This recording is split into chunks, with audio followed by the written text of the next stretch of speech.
Maaf, belum diatur lewat peraturan. Tunjuk aja. Ya. Zaman dulu lebih kepada ingin mengabdikan dirinya, ya kan? Demi apa ya? Demi pembangunan Indonesia, karena sudah memasuki orang yang berpendidikan, orang yang secara mereka adalah perwakilan antara warga masyarakat menjadi jembatan ya kepada pemerintah. Jadi fungsinya dia sebagai mediator, fasilitator, ya, koordinator agar antara pemerintah dan masyarakat ini bisa jalan program-program. Nah, berkenaan salah satu persyaratan tersebut yang nanti akan kita bahas bersama terkait bagaimana teman-teman dari kepanitiaan untuk bisa memverifikasi berkas-berkas persyaratan yang masuk. Kenapa demikian? Ya sangat miris sebenarnya, ya, dimana fenomena adanya minat daripada warga masyarakat untuk mengabdikan diri menjadi ketua RT, tetapi diselipi, ya, nyelip nih motif-motif kepentingan yang maaf terkadang mengandung unsur pidana, yaitu penipuan. Ya, ada yang, waduh, minat bikin di pasar pramuka. Ya, ada kalau jalan percetakannya. Kalau sekarang mah di mana-mana bisa orang tinggal pakai komputer tuh di scan segala macam gitu. Tinggal di print. Belum lagi hal-hal yang sekiranya menjadi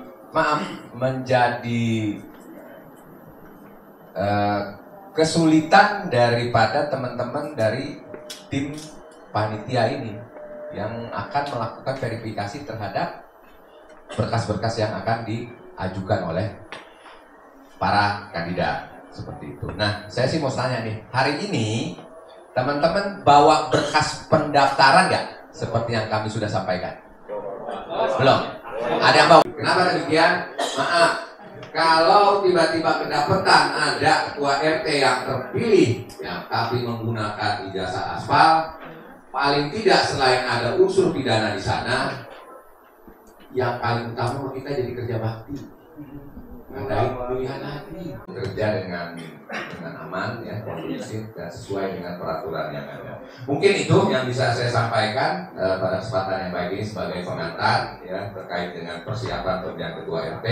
Selanjutnya mari kita sama-sama berdiskusi, mari sama-sama kita nanti mengambilkan kesepakatan yang bisa dijadikan acuan dan pedoman di tiap-tiap RT, ya, untuk panitiaannya di mana pada saat memvalidasi atau memverifikasi berkas agar teman-teman semua bisa bekerja dengan baik. Saya rasa itu.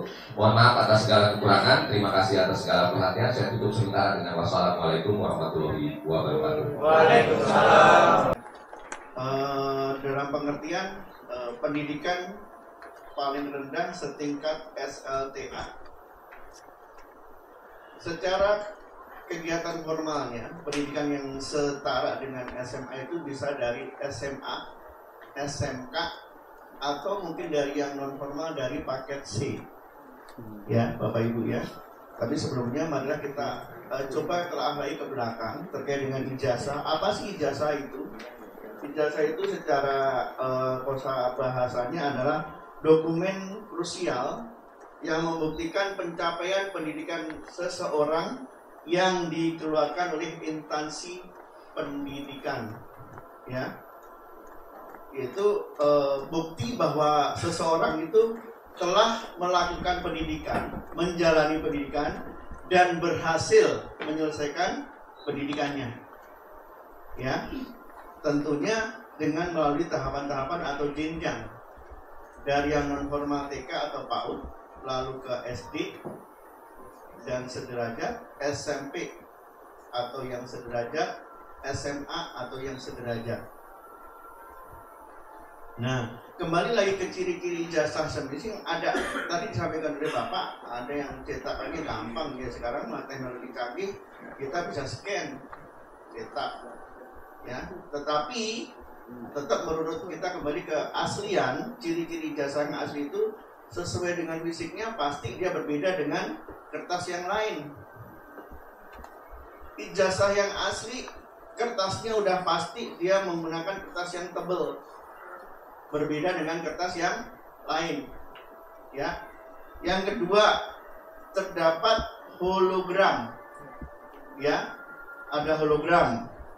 Yang ketiga, di situ pasti ada nomor seri khusus. Ya, nomor seri khusus untuk membedakan tahun kelulusan dan daerah dari mana dia berasal. Tiap provinsi pasti berbeda. Adapun tim 5 ada nanti tim verifikasinya. Mungkin yang bisa saya sampaikan di sini, saya sejujurnya belum pernah di Dinas Pendidikan itu juga belum pernah ada tim yang menentukan ijazah itu asli atau palsu. Ya, memang di kami tidak ada tim seperti itu. Tetapi yang boleh dan bisa melakukan adalah tim verifikator dengan menghubungi dari Dinas Pendidikan yang mengeluarkan ijazah. Ya. Pembuktian ijazah itu sesuai dengan registrasinya, sesuai dengan tahun dikeluarkannya, sesuai dengan yang berhak menerima ijazah tersebut adalah instansi yang mengeluarkannya. Karena nanti di situ ada catatan tersendiri. Ya. Kalau saya mohon maaf, mohon izin jujur Pak Lurah, Pak Kaskesra, dan ataupun hadirin sekalian yang ada di sini, saya tidak berhak menyatakan itu ijazah itu asli atau palsu. Ya, saya cuma menyampaikan sekedar gambaran ciri-ciri bagaimana sih kita sebagai seorang verifikator. Kalau ingin tahu validitas dan keabsahan dari ijazah tersebut, tentunya kita harus menanyakan kepada instansi yang mengeluarkan. Instansi itu apa sih? Bisa dari UKPD atau dari mungkin pendidikan non formal. Dari UKPD itu apa? Dari SD, madrasah, ya, atau yang sederajat, SLTP, sanawiyah atau yang sederajat, SLTA, aliyah atau yang sederajat. Karena yang mengeluarkan adalah dari lembaga tersebut, bukan dari kecamatan, bukan dari wali kota atau mungkin dari provinsi. Ya, bisa dipahami Bapak Ibu ya. Ya, kita bisa mengetahui validitas atau keabsahannya adalah dari lembaga yang mengeluarkan. Instansi lain tidak bisa menyatakan oh itu asli atau palsu, tidak. Sebagai panitia ya Pak. Siap, betul, apalagi panitia. Jadi panitia tugasnya memverifikasi, tapi mencari valid dan absah tidaknya dari ijazah tersebut. Ya, bisa dilanjut Bapak Ibu. Ya. Yang kedua, di dalam ciri-ciri ijazah asli tersebut pasti ada logo dari lembaga pendidikannya. Ya. Yang selanjutnya di situ pasti ada nama penerima ijazah. Yang ketiga, tempat dan tanggal lahir yang menerima ijazah. Yang selanjutnya, nama orang tua atau wali yang menerima ijazah. Dan di situ pasti ada nomor induk siswa dari yang tertera di dalam ijazah. Dan untuk saat ini ada update data lagi yang disebut dengan nomor induk siswa nasional. Jadi itu di seluruh Indonesia sudah satu pintu. Ya, kalau dulu mungkin zaman saya atau mungkin Bapak Ibu yang lainnya baru bisa punya nomor induk doang. Jadi bisa dari sekolah satu ke sekolah yang lain dengan nomor induk yang berbeda. Sekarang tidak bisa dengan adanya nomor induk siswa nasional atau sering kita biasa dengar NISN. Siap. Seseorang menyelesaikan pendidikan, ya, sebelum mendapatkan ijazah pasti ada tahapan. Tahapannya apa? Mengikuti ujian.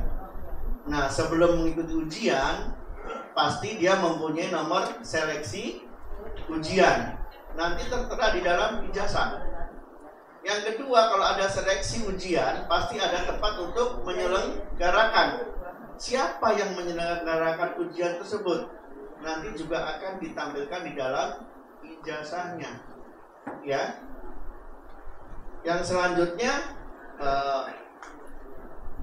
pasti setelah lulus mendapatkan nilai, nanti akan dikeluarkan, ditandatangani dan distempel oleh pejabat dan instansi yang tadi yang saya bilang yang mengeluarkan ijazah tersebut.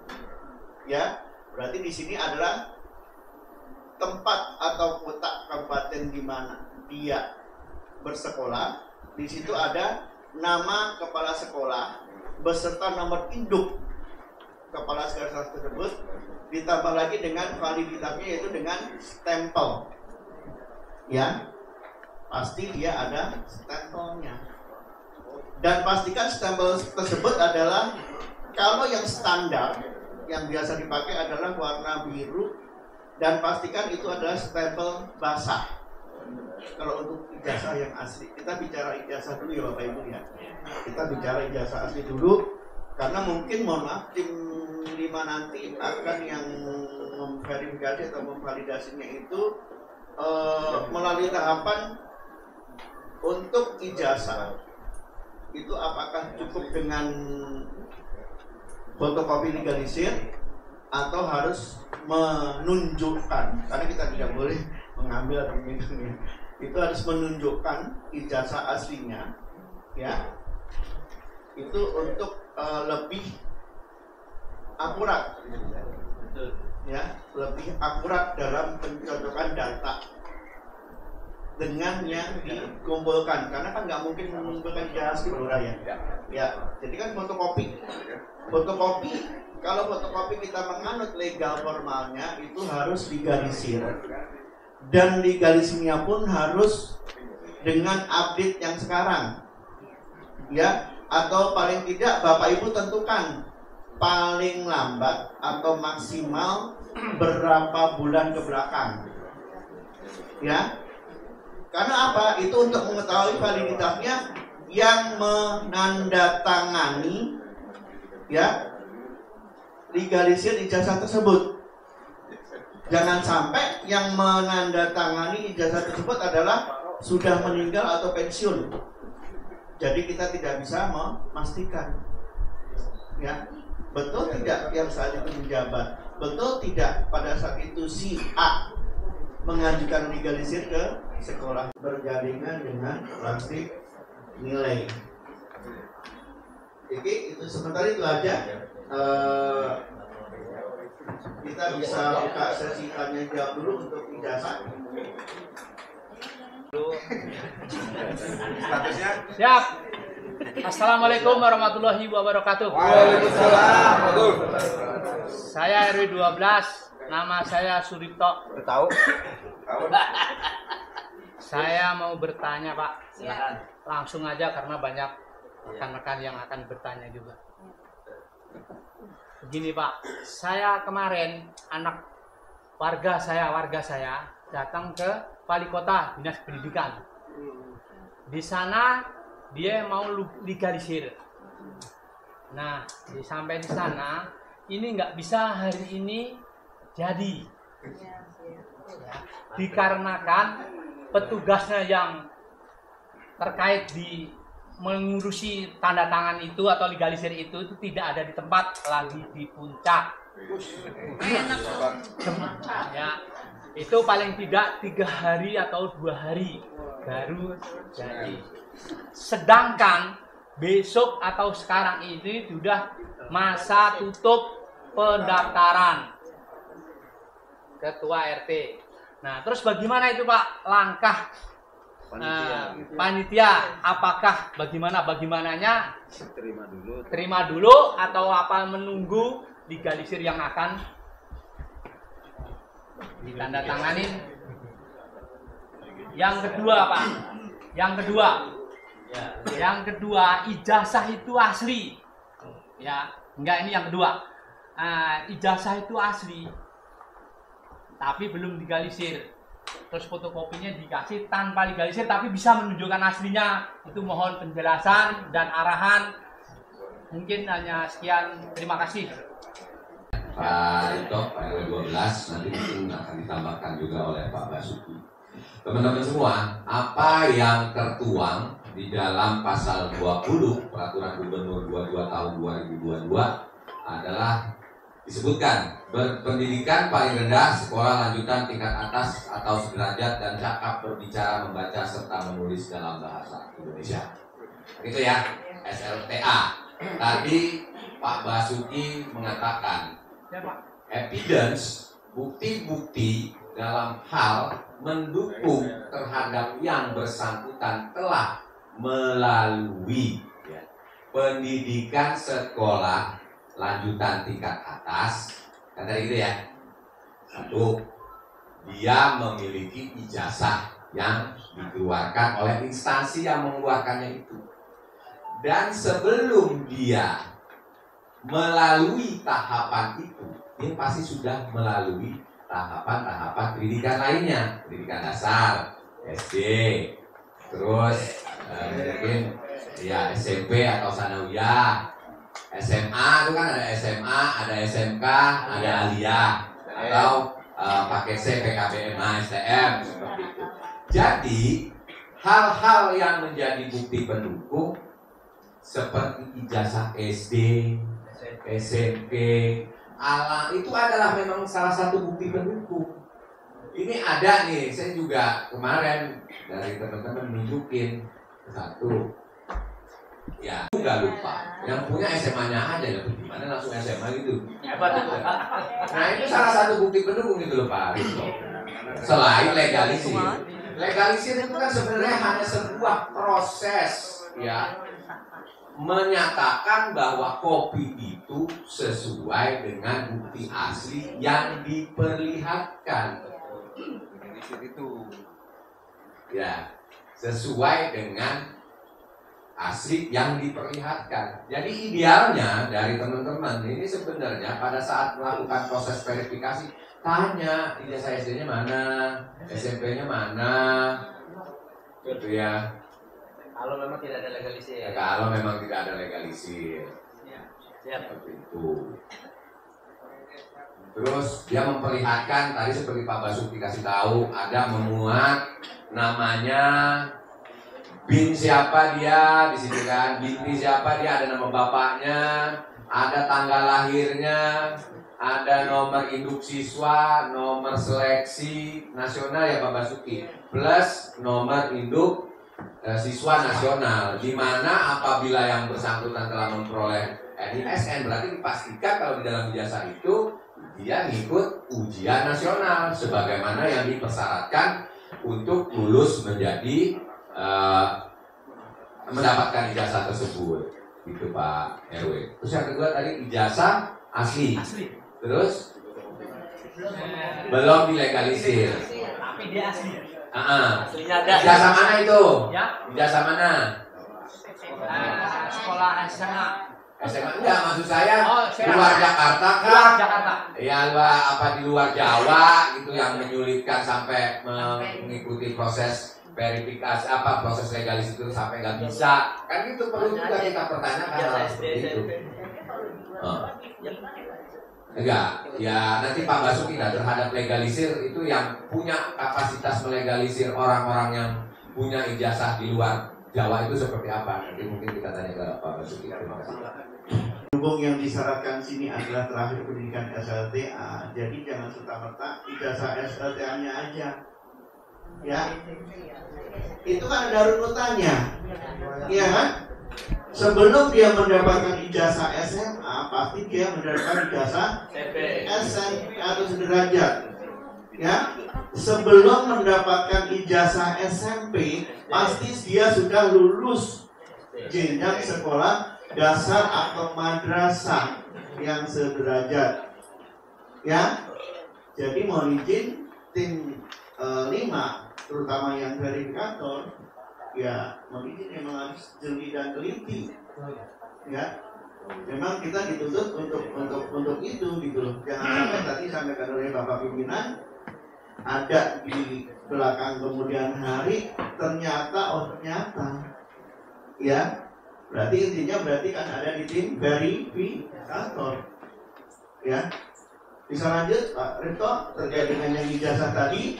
Kalau tadi disampaikan mengenai pendidikan untuk tingkat jenjang pendidikan menengah, ya, itu adalah Dinas Pendidikan Provinsi. Adapun legalisirnya boleh dan bisa dilakukan di Sudin Wali Kota, tetapi rekomendasinya adalah di Dinas Pendidikan Provinsi DKI Jakarta yang di Jalan Gatot Subroto di Kuningan.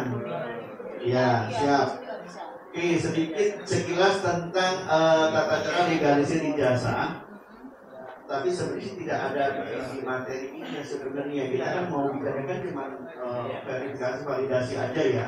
Tapi mungkin disampaikan kepada Bapak Ibu calon atau mungkin siapa nanti yang mungkin ada perlu ya terkait dengan tata cara legalisir ijazah. Ya, satu, apabila sekolahnya sudah tutup. Pernah dengar sekolahnya bangkrut? Siap. Ya. Sekolahnya hilang. Yes. Siap.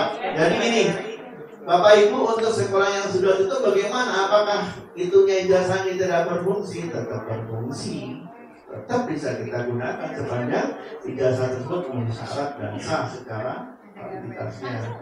Cara legalisirnya bagaimana? Ya, caranya ya apabila sekolahnya sudah tutup, tadi ke Dinas Pendidikan Provinsi DKI Jakarta. Ya, tapi ini sekolah yang khusus di DKI Jakarta aja loh ya. Kita bicara ya. Sekolah tutup yang di DKI Jakarta aja. Ya.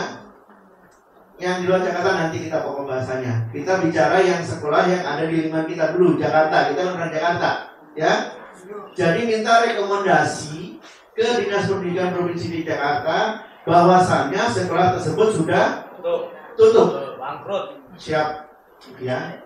Jadi sekolah tersebut minta rekomendasinya dari Dinas Pendidikan Provinsi Jakarta sekolah adalah bangkrut dan tutup. Ya. Step selanjutnya setelah dapat rekomendasi baru dibawa ke Sudin Pendidikan Kota. Ya, siap. Ya.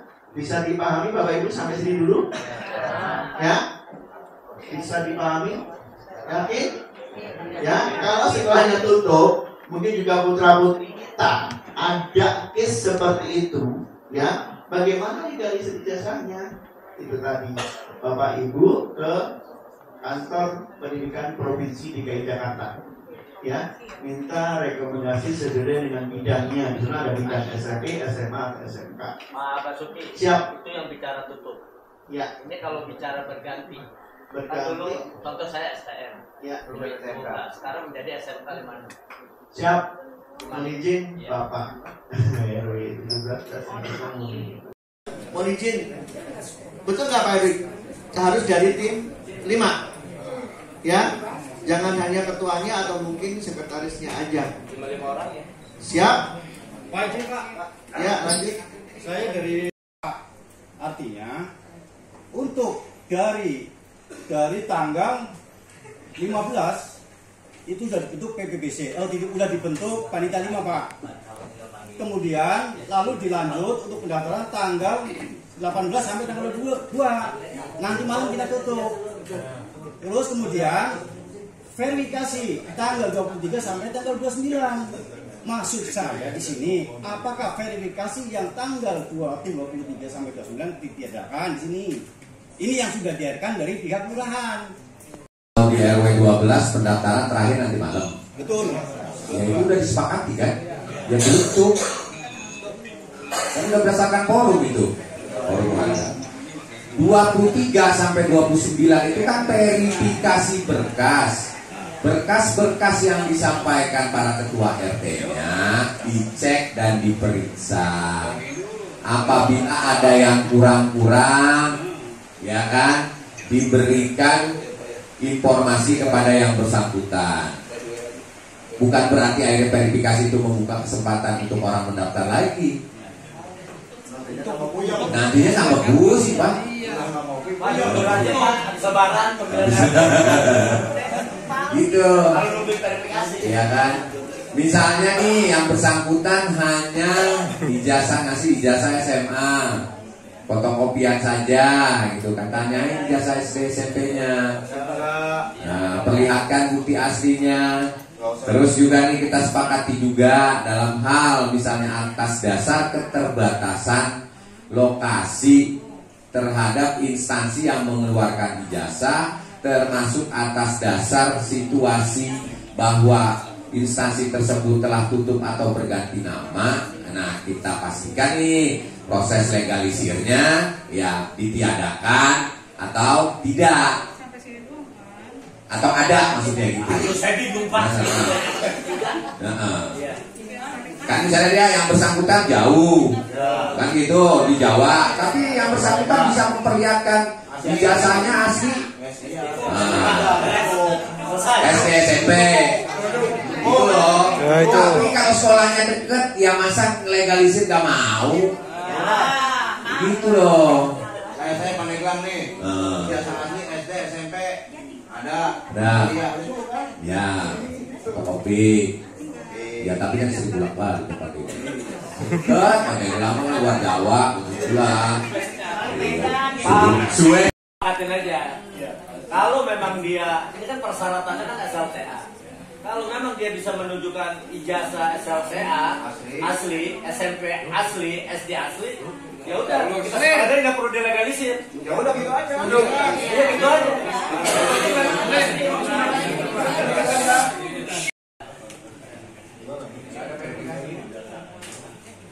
Itu jadi kurang Pak. Gak disepakati aja hari ini dah. Ya, lagi. Baik, kalau seperti itu, apa yang disampaikan oleh Bapak untuk data yang diperlukan, karena memang ini dari SDSN mungkin kesepakatan semua itu lebih baik mungkin Pak. Jadi fotokopinya SD, SMP, Iya, begitu benar Pak. Berikut hasilnya diperlihatkan. itu lebih nyaman Pak.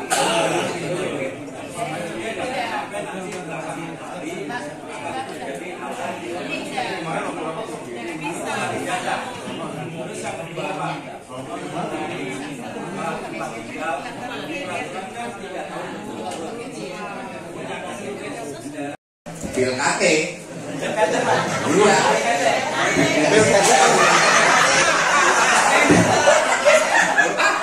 Aja ya bisa mempertunjukkan aslinya, SMP juga, SD juga.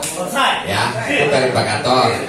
Kami di sini tim verifikator memang adanya di tim Panitia 5, tapi kita siap membantu pendampingan dalam hal melakukan pengecekan terhadap data-data yang mungkin meragukan. Jadi mohon kepada teman-teman tetap disampaikan saja ijazahnya ke kita. Nanti secara gelondongan kita nanti dibantu Bang Mida ya untuk ngecek itu ya Pak Basuki lewat Kasibam. Nanti terinvent kita akan sampaikan dan akan kita kembalikan lagi. Oh ini terindikasi yang ijazah tersebut tidak terregister, kita akan sampaikan dalam tanggal 23 sampai 29 ini. Gitu. Keabsahan dari suatu dokumen. Ya, tapi bukan syarat mutlak. Ya, kita sulit juga mengatakan ijazah itu asli hanya berdasarkan karena dia tidak legalisir karena mungkin di Lampung atau di Palembang sana. Gitu ya. Tapi perhatikan lagi, kalau misalnya dia mengaku ijazahnya hilang, dia suruh bikin surat laporan kehilangan ke kepolisian. Berikut dengan surat pernyataan bahwa yang diperlihatkan adalah dokumen asli. Gitu ya. Jadi nanti adalah secara penuh dia bertanggung jawab mutlak terhadap dokumen-dokumen asli yang diperlihatkan, termasuk kopi yang diserahkan. Seperti Ya, heran itu Pak. Tanggung jawab.